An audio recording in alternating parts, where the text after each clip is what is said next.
At 15, when I gave my whole life to Jesus, I didn't consider that living the radical life for God would one day call forth minute-by-minute faithfulness of me.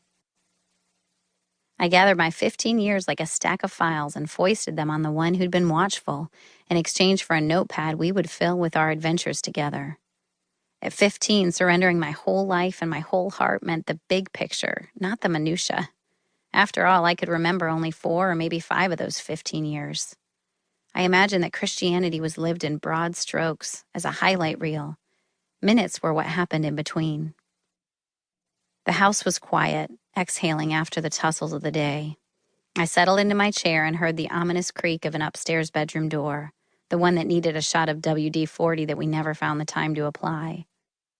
Her feet were light and slippered on the stairs. I knew who it was before I saw her. She said, "Mommy, every time I have a really happy day, I get really afraid afterward." She was 10 and she was 30, afraid of the dark and self-aware enough to know the pattern of her fear. We adopted our 4 oldest from Africa at various ages, though none still wore diapers when we held them for the first time. In 2 years, we multiplied from Nate and me to us plus 4. As each child came into our fold, we had one thing in common, the ache of a life that felt out of time. They'd lost the innocence of childhood before they lost their first tooth, and Nate and I grew gray hair as we waited, not by choice, to grow our family. In one sentence, my daughter touched humanity's flitting response to joy. We don't know what to do with it. And our response to him, we don't know what to do with his nearness, which reaches closer than our skin. She didn't know about my wrestling with fear. After 12 years with an empty womb, I birthed a baby who threatened to incite more fear in his living than I experienced in the decade of wondering whether I would ever heal enough to carry him. After he was born, I asked in celebratory wonder, did this happen? Did I really birth this child? Yet in the next breath, I feared that this would be the day that he might not wake up. It was just like what I had done with her during the first few months after we adopted her. I'd stare at her vibrancy across the room, still unable to grasp that she was mine, only to fear losing her. Too good to be true is humanity's response to God's gifts and to the God who doesn't just hold the files of our lives, but also writes them and studies them. What I told my little girl that night was no different from what I'd barely grasped myself. Adore him here. The joy of the Lord is my strength, I told her, quoting Nehemiah 8:10. Adding, don't focus on what you're afraid of, but look at God. With each of our 7 children, Lily, Hope, Eden, and Caleb, who came to us through adoption, and years later, Beau, Virginia, and Charlotte, whom I held in my womb, fear haunted me. 3 teenagers, a child in the in-between years, a 5-year-old, a toddler, and a babe, all gave opportunity for fear. Fear is ignited in more than one life stage. How many times did I shut the door to a room behind me and unthinkingly given over to fear the 1-minute walk to the kitchen?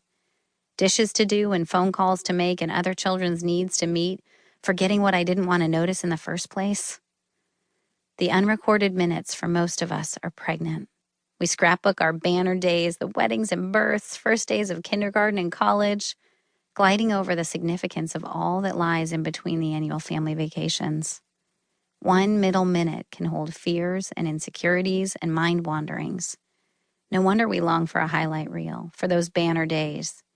But in the middle minutes, we discover who we are and what we carry. We don't know what to do with the minutes in between, occupied by fear or boredom or aching, all the things we fear and like to feel safe from when they are out of range. We overlook them and we dismiss them. We develop eyes for the next big thing as an escape. All the while, we miss the tender invitation right there in those minutes.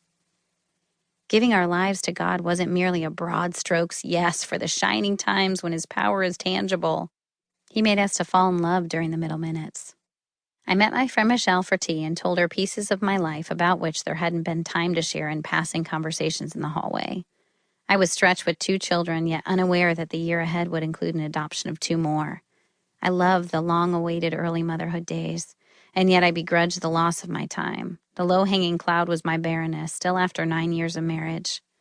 She saw what I hid, even from myself, cynicism and skepticism and a stalwart approach to my subtle and everyday ache. I gritted my teeth and endured, but she had another suggestion.